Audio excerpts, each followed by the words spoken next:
Hey there, Parkridge kids, welcome to Stewy'S, the music lesson of the week.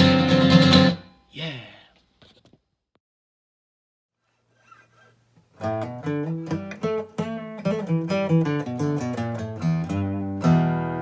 Hey Foundation kids, how are you? Mr. Stewy here for weeks 3 and 4's video link lesson. So I still want you to keep on practicing your rhythms. The more you do that stuff, the better you'll get.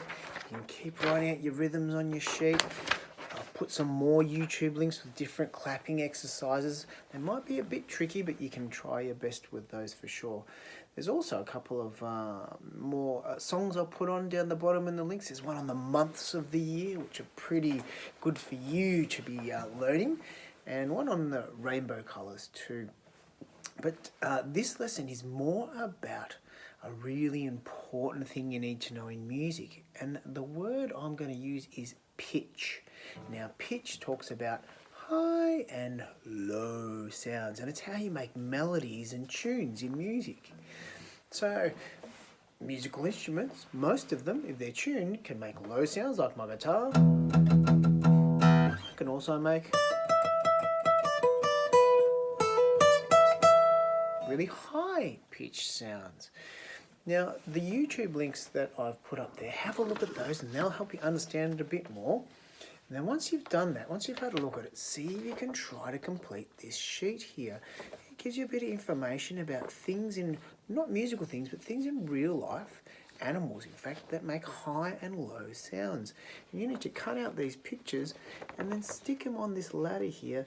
If you think it makes a high pitch, stick it up there. If you think it makes a low pitch, down there. You might even think of some of your own ones that you can draw on the ladder. If you think maybe middle ones, you can draw on there too.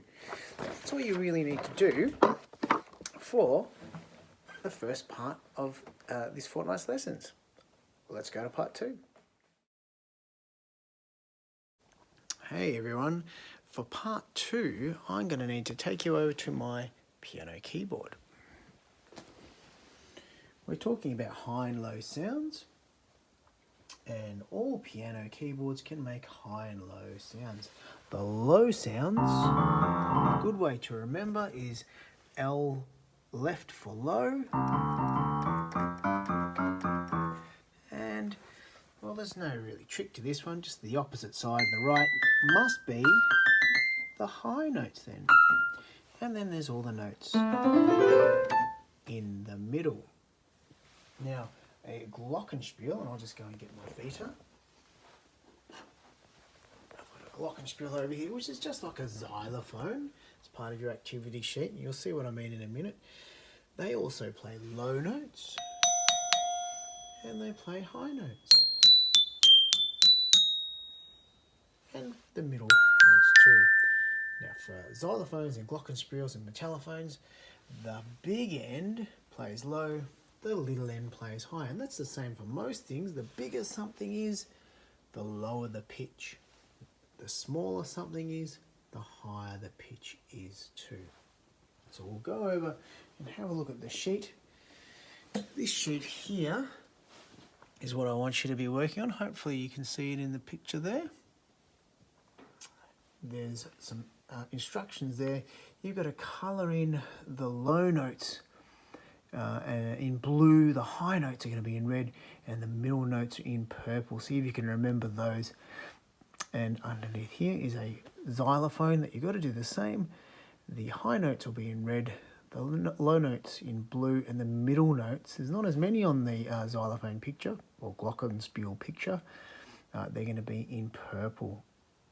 Don't forget also there's a really cool link that you can follow that will take you to a virtual xylophone and a virtual keyboard that you can have a play around with too, unless of course you're lucky enough to have your own instruments at home, your own glockenspiels. I know my daughters have a toy glockenspiel that they can play around with, but they get to play with my instruments as well. So that's it for this fortnight's lessons, guys. Have a fantastic time with all your learning, and whether it's music or art or sport or the classroom stuff, and I will see you in the next video. Take care out there. Enjoy your lesson.